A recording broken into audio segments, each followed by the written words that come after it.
Oremos. Eterno Deus, obrigado pela oportunidade de estarmos aqui no meio desta semana, na Tua Santa Casa de Oração. Clamamos agora para que o Senhor envie o Teu Santo Espírito. Abra, Senhor, nosso coração, atue, Pai, em nossa mente, me dê as palavras, Senhor. Esteja conosco nessa noite, é o que pedimos e clamamos, em nome de Jesus. Amém.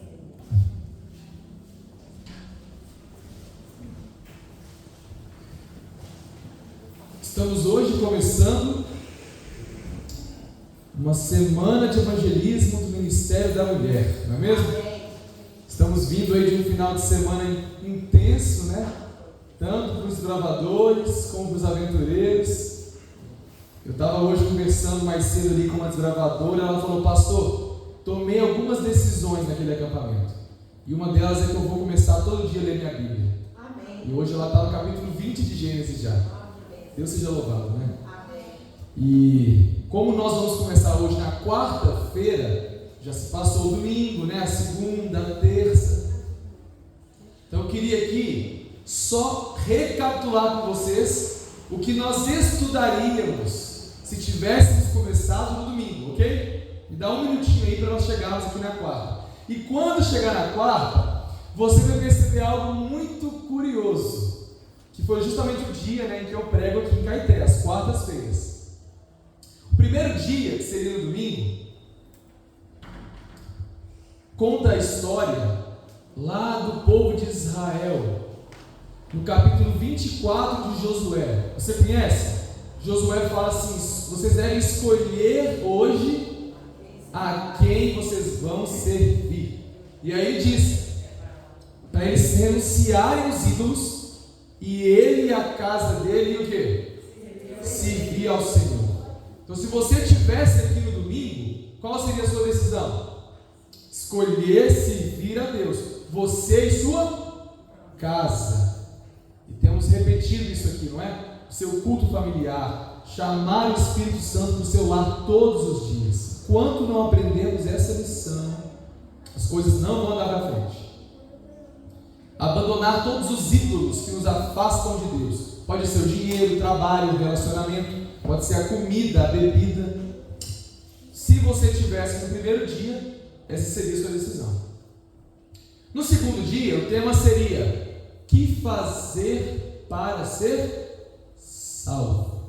E aí nós estudamos, ou estudaríamos, aquela oração de Jesus no Getsemane: Pai, se possível for, afasta de mim esse cálice, mas que se faça acima de tudo, né? Não o que eu quero, mas o que tu queres, a tua vontade. Então, como ser salvo? É você abrir mão da sua vontade para fazer a vontade de quem?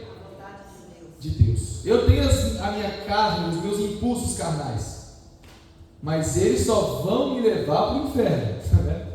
Mas eu tenho o Espírito Santo para me guiar, para me direcionar e me ajudar a vencer a carne.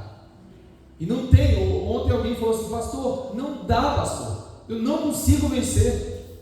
É isso que a gente tem que entender. Nós não conseguimos mesmo. Precisamos de algo fora de nós. É o Espírito Santo. E quando a gente entender isso, eu tenho que parar de lutar com as minhas forças e buscar mais o Espírito, joelho calejado no chão, aí eu vou ter as vitórias. O estudo de ontem, se tivéssemos, falaria de provas. Lembra de Tomé? Você precisa de uma prova, de várias evidências para crer na palavra de Deus. Deus tem que fazer grandes milagres na sua vida, senão você não toma a decisão. Será que a gente é assim? Enquanto Deus não faz um grande milagre, eu não decido obedecer. Ou eu vou escolher obedecer mesmo que o milagre não aconteça. Isso é fé. E aí, quando chegamos no estudo de hoje, eu vou te convidar a abrir em um livro da Bíblia. Que livro você acha que vai ser? Daniel, olha só. Tentaram tirar Daniel das quartas-feiras de mim, mas quando eu fui abrir o sermonário lá, o tema de hoje é Daniel capítulo 3. Então a gente vai continuar aonde nós paramos, tá bom? Deus sabe o que faz. Daniel capítulo 3, O sermão não vai ser o mesmo, claro. O tema de hoje é: qual é a sua fornalha ardente? Nós passaremos em breve, eu creio, em nossos dias, por uma grande crise. Todos nós seremos provados. Seremos fiéis? Vamos escolher Jesus, mesmo que Ele nos leve para a fornalha? Acompanhe comigo Daniel, capítulo 3, versos 7 a 12. 7 a 12. A minha Bíblia diz assim: portanto, quando todos os povos ouviram o som da trombeta, do pífaro, da harpa, da cítara, do saltério e de toda sorte de música, se prostraram os povos, nações e homens de todas as línguas, e adoraram a imagem de ouro que o rei Nabucodonosor tinha levantado. Ora, no mesmo instante se chegaram alguns homens caldeus e acusaram os judeus. Disseram ao rei Nabucodonosor: ó rei, vive eternamente. Tu, ó rei, baixaste um decreto pelo qual todo homem que ouvisse o som da trombeta, do pífaro, da harpa, da cítara, do saltério, da gaita de foles e de toda sorte de música, se prostraria e adoraria a imagem de ouro. E qualquer que não se prostrasse e não adorasse, seria lançado na fornalha de fogo ardente. Verso 12.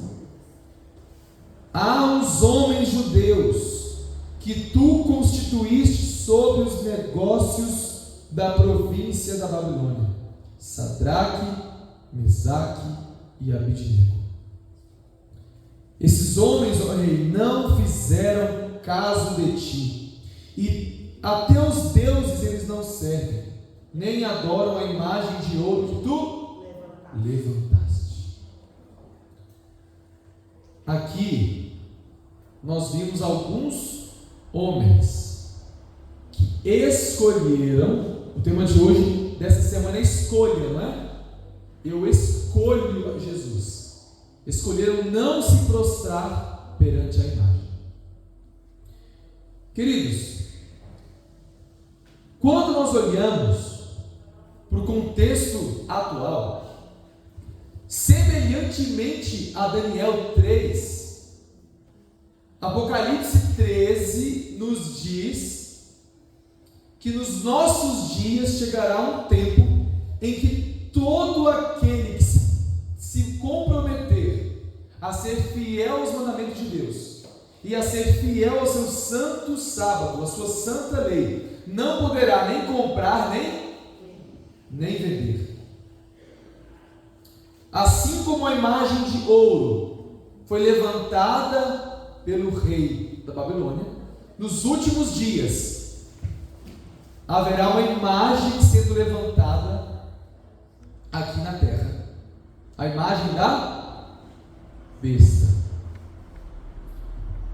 E quando eu olho para a história de Nabucodonosor, eu penso o seguinte: essa estátua, irmãos, ela tinha algo nela que fazia essa estátua digna de ser adorada? Não. Era algo comum que foi colocado em uma posição de adoração. Assim será em nossos dias. Vai ser exaltado um dia comum, um dia de trabalho. Qual é o nome desse dia? O domingo. Será exaltado como sendo digno de descanso, reverência e adoração. Isso nós sabemos quando olhamos para o Apocalipse, não é? Nós temos ali o dragão, a besta do mar e a besta da terra. E o livro nos diz, a profecia nos diz, que a besta da terra vai fazer uma imagem para a besta do mar, ou seja, vai copiar o que a outra fez no passado. Fará com que toda a terra, todos nós, e semelhantemente a Daniel capítulo 3, todos vão ser chamados a adorar essa imagem. Ou seja, os protestantes, os Estados Unidos, a besta da terra, vão repetir o que Roma fez no passado. Vão impor as suas crenças, a santidade do primeiro dia da semana, por meio de leis cíveis. O texto diz: se alguém adora a besta e a sua imagem, e recebe a sua marca na fronte ou sobre a mão, também esse beberá do vinho da cólera de Deus, preparado sem mistura no cálice da sua ira. Quem são os santos? Os que não vão se prostrar perante a imagem. Aqui está a perseverança dos santos: os que guardam os mandamentos de Deus e têm a fé de Jesus. Primeiro ponto: nós seremos proibidos de comprar e vender. Qual será a nossa decisão? Queridos, nesse momento, aqueles que decidirem ser fiéis a Deus vão perder o seu direito de compra e venda, assim como já aconteceu há poucos anos atrás nos Estados Unidos. Não sei se você sabia, o ano era 1888. Acho que ninguém aqui estava vivo naquela época, mas foi levado para o Senado americano nacional um projeto de lei dominical, e aqueles que não descansassem nesse dia santo seriam considerados o quê? Pessoas que perderam o seu direito civil, não seriam mais protegidas pelo Estado. Os adventistas protestaram contra isso e a lei não foi votada, foi revogada. Mas, queridos, tem algo mais. Depois de perder o direito de comprar e vender, qual vai ser a próxima ameaça? Qual foi a ameaça que o rei fez lá para os jovens? Decreto de morte. Nós temos que pensar hoje nessa escolha que nós fazemos ao lado de Jesus. Por que isso é importante? Porque eu queria fazer uma pergunta para vocês aqui. Como que alguém vai conseguir permanecer fiel à mensagem da lei de Deus, do terceiro anjo, se ele está tão preocupado com o que os outros dizem sobre ele mesmo? E se nós estamos tão preocupados em defender a nossa própria reputação e em defender o nosso próprio direito? Por que eu digo isso? Porque Filipenses nos diz que Jesus, quando se esvaziou e saiu do céu, ele preocupou com a reputação dele? Com o status dele? Com o que os outros pensavam dele? Não. Se nós hoje estamos preocupados demais em defender, sempre que alguém nos ofende ou fala mal de nós, eu tenho que me defender, estou preocupado com a minha reputação. E quando todo mundo, for colocar minha reputação lá embaixo, qual é o segredo então, pastor? Como que eu faço para viver escolhendo a Deus? Primeiro ponto: precisamos decidir viver uma vida sem levar em conta qualquer bem que nós tenhamos. Como assim?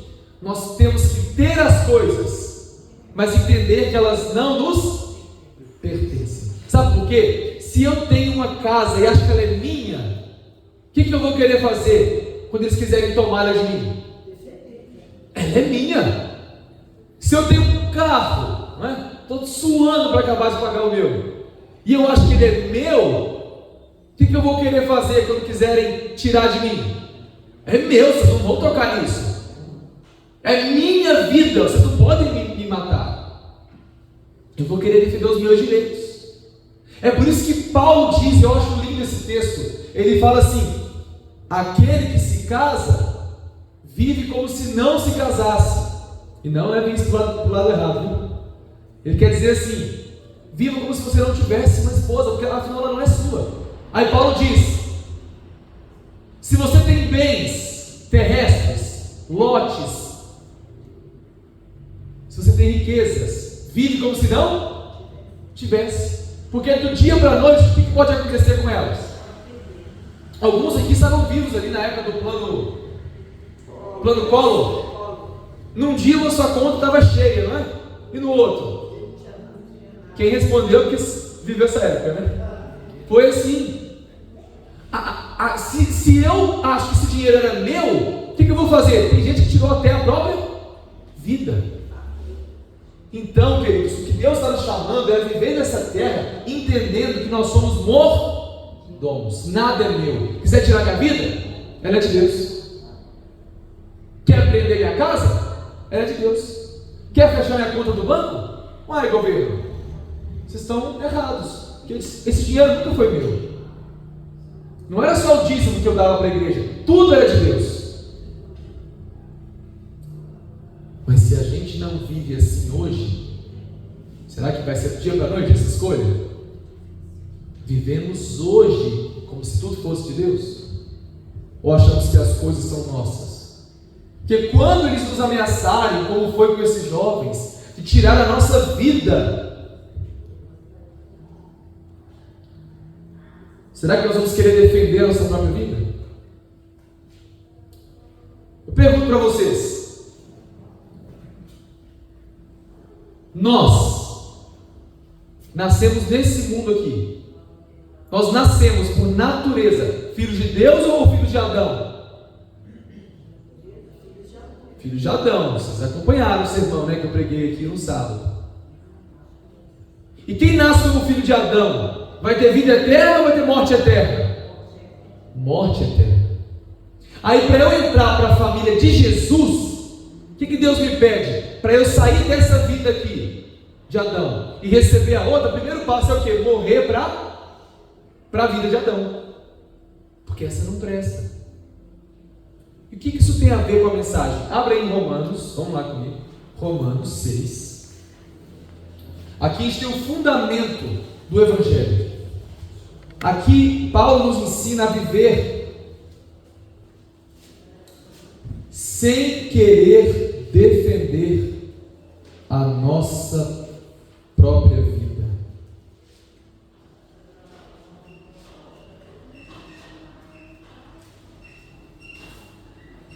Romanos capítulo 6, verso 4. Paulo diz assim: fomos, pois, sepultados com ele na morte pelo batismo, para que, como Cristo foi ressuscitado dentre os mortos pela glória do Pai, assim também andemos nós em novidade de vida. Primeiro ponto, nós fomos o quê? Sepultados, nós morremos. E aí o verso 5: porque se nós fomos unidos com ele na semelhança da sua morte, certamente também seremos na semelhança da sua ressurreição. Primeiro ponto, então, eu estava vivendo. Eu, Luan, aqui ó, eu estava vivo. Eu tomava as minhas decisões, eu escolhia onde eu ia, eu escolhia o que eu fazia, até que um dia eu me deparei com Cristo. E aí eu decidi o quê? Morrer. E quando eu morro, agora quem é que vai nascer em mim? Novo homem, Jesus. Agora é Ele que vive. E eu pergunto para vocês: a vida de Jesus, alguém pode tirar de nós? Não. Está lá em João: aquele que crê em mim tem a vida eterna, ainda que morra, viverá. Então alguém pode tirar a vida de Deus que nós temos? Ela é uma vida passageira ou ela é uma vida eterna? Se ela é eterna, alguém vem com um decreto de morte contra nós por obedecer à lei de Deus, eu tenho que temer tirar a minha vida? A menos que eu esteja vivo. Se é eu que estou vivendo, eu vou morrer de medo, porque a minha vida é passageira. tem medo de perder a vida.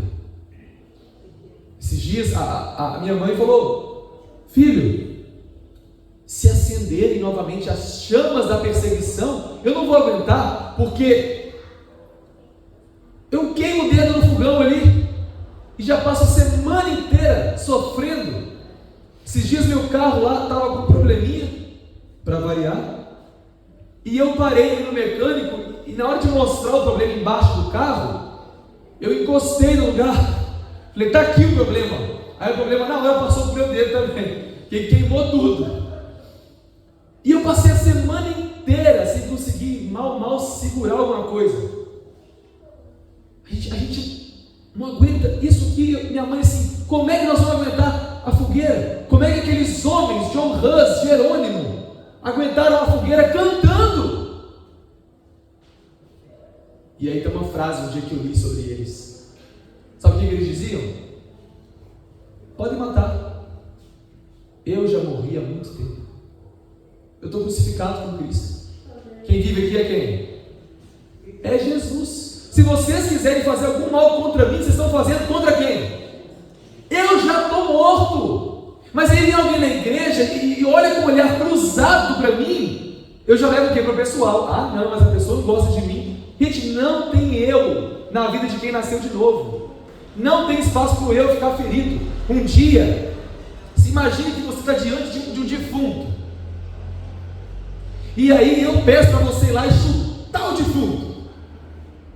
Talvez você vai ter uma relutância, mas na hora que você decidir chutar, ele vai gritar? Não. Ele vai reclamar? Ele vai ficar se defendendo? Não, você não podia ter feito isso comigo, que eu estou aqui debilitado. Sim ou não? Não. Morto sente alguma coisa? Não. Morto fala? Não. E a gente que diz que é cristão fica querendo defender a nossa própria reputação, sendo que a base do evangelho é o que? Colossenses 3, 1, 2: vós estáis mortos com Cristo, é o que Paulo diz, e a sua vida está escondida lá no céu. Se eu já morri, e um dia vier um decreto dominical dizendo: se você não santificar o primeiro dia e trabalhar no sétimo, você vai ser morto. Se eu passei pela experiência da salvação, eu vou dizer: meu querido, vocês não sabem é da metade da conversa, da missa, vocês não pegaram a metade. Eu já morri lá no tanque batismal. Se vocês quiserem tirar minha vida aqui agora, a minha vida está escondida com Cristo em Deus, e Ele é poderoso para preservar essa vida e me devolver quando Ele voltar. Se a gente tiver essa fé hoje, essa escolha de morrer para o pecado hoje, não tem decreto que vai pôr medo na gente. Eu morri de medo desse tal de decreto de morte. Eu ficava com os meus 15 anos ali: Senhor, quando começar eu ver que o cenário está fechando, aí eu conserto minha vida. Que eu morri de medo disso. Agora eu não tenho mais medo não. Se eu morrer sem decreto, ou se eu morrer por causa do decreto, se eu morrer e não tiver volta de Jesus ainda, eu vou obedecer do mesmo jeito. Porque Cristo nos ensina que aquele que morreu por pecado, os homens podem até matar o corpo dele, mas a sua salvação está garantida. Queridos, o apóstolo Paulo dizia que ele estava o quê? Crucificado com... Quem está crucificado? Está vivo ou está morto? Está morto. Logo, já não sou eu quem vive, mas Cristo vive em mim. Se alguém tocar algum dos filhos de Deus, nós precisamos ficar nos defendendo. A gente tem uma mania, não tem? Primeira coisa que falou da gente, a gente já quer justificar, não é? Não, mas não foi isso que eu quis dizer, mas não foi isso que eu não preciso me defender, porque não é a mim que estão atacando, é a quem? É a Cristo. Esse viver que agora tenho na carne, Paulo diz em Gálatas 2, eu vivo pela fé no Filho de Deus. Irmãos, se a gente esquecer de tudo que falamos aqui, lembre de uma coisa: se Cristo está vivo em nós, eu não sinto nada, eu não penso nada, eu não acho nada, eu não tenho o que achar, eu já morri. Morto acha alguma coisa? Não tem o que eu gosto. Eu gosto disso, eu não gosto daquilo. Não tem isso mais na nossa vida. Eu custei para entender isso. Não tem mais não tem eu para eles matarem, não tem dinheiro meu para eles tirarem, não tem casa minha para eles. Ninguém, a gente não vai entender a fornalha. Porque se Cristo está vivo em mim, quem é que vai ter os sentimentos? É Cristo. O que vai haver em nós é o mesmo sentimento que houve em Cristo Jesus. Filipenses 2. Vai ter os meus pensamentos ou os pensamentos de Cristo? Aí vai Coríntios lá, 2 Coríntios 10. Levar todo o pensamento cativo a Cristo. Agora vai ser Cristo, eu digo isso, eu escolho dizer, ou é Cristo que vai dizer minhas palavras? É Cristo. Quando eu passar numa loja de roupa, eu vou dizer assim, não gostei dessa roupa. Ou será, Cristo gostou ou não? É Ele que está vivo, é Ele que escolhe. Cristo que vai escolher a música que eu escuto. É Ele que vai escolher as palavras que eu falo, a bebida que eu bebo. Igreja, se nós já morremos para o pecado, que vida que o decreto de morte vai poder tirar de nós? Nenhuma. Se nós tememos tanto assim a perseguição, é que às vezes estamos vivos ainda. Esses homens eram levados para a fornalha, como Jerônimo, e ele falava, pode me queimar pela frente, não por trás. E se eu tivesse medo de ser queimado, eu não estava aqui. Ele não tinha medo de perder a vida, porque ele não estava vivendo, era Cristo que vivia nele. A igreja está cheia de gente viva, quando só deveria haver mortos. Um dia eu ouvi isso e eu achei assim, mas como assim? O cristianismo é uma religião de mortos. Sim, enquanto todos não morrerem para o eu, vai estar cheio de problemas, um querendo defender a si mesmo, querendo mostrar que o outro é errado, porque está todo mundo vivo. Quando Cristo estiver vivendo em todo mundo, vai ter divisão? É Cristo que vive, é o mesmo Cristo que está em mim, está em você, é o mesmo Cristo, somos todos iguais, todos irmãos. Muitos cristãos, quando vier essa perseguição, quando a chama da fornalha acender, muitos cristãos vão tentar defender a sua própria vida, porque nunca morreram, achavam que o batismo somente e ser membro da igreja dava garantia à salvação, mas não entenderam o ABC do Evangelho, que é o quê? Morrer para a vida antiga. Eu queria terminar esse culto lendo com vocês Lucas 14, 26. O que Cristo nos ensina nesse verso é fundamental para nos preparar para o que está de vir sobre esse mundo. Quando a história de Daniel se repetir, que as palavras de Cristo em Lucas 14, verso 26, estejam em sua mente. Se alguém vem a mim, verso 26, e não aborrece o seu pai, mas quem? A mãe, a mulher, os filhos, irmãos, irmãs e ainda o quê? A sua própria vida. Não pode ser meu discípulo. Primeiro requisito para ser discípulo de Jesus: negar um monte de coisa, inclusive a própria vida. Eu não vou ter mais como preciosa a minha própria vida. E não importa com o que falam de mim, mas com o que pensam de mim, com o que acham de mim, com o que me acusam, porque ninguém pode, estamos na lição de jovens de hoje, ninguém pode colocar acusação contra os filhos de Deus, se é Deus que justifica. Essa é a vida que eu vivo, não é mais a minha. Queridos, numa sociedade pós-moderna que fala para amar a si mesmo, né? É até difícil pregar isso, né?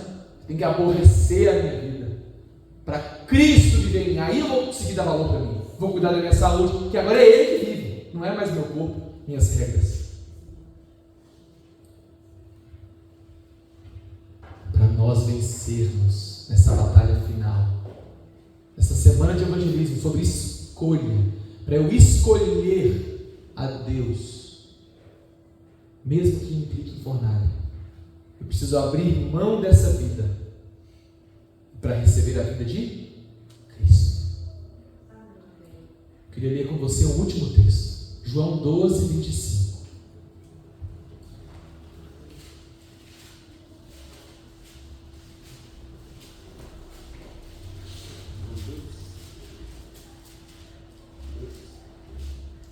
João 12, 25.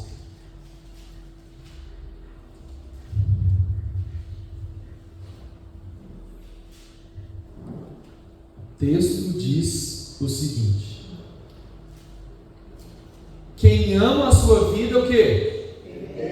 Perde essa vida. Mas aquele que, o quê?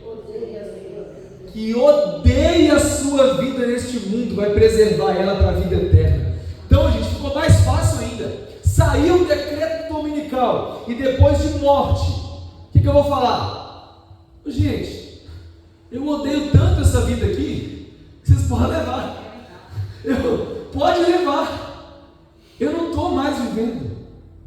Meu sonho é que nós passemos por essa experiência, de entender que isso aqui é passageiro.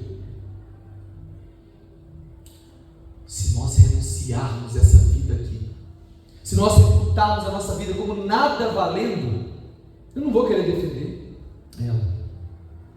E essa vida nunca correrá risco, porque ninguém vai poder tirar de mim a vida de Cristo. Ainda que todos os reinos do mundo, queridos, ainda que o Estado tire a sua proteção de nós, e nós sejamos, por obedecer à lei de Deus, considerados criminosos, o que é melhor? Ser protegido pelo Estado e não estar ao lado de Deus, ou ser considerado um criminoso e ter Deus como seu escudo e protetor? Quem está melhor? Quem está com os presidentes e governantes, ou quem está com o Criador do universo?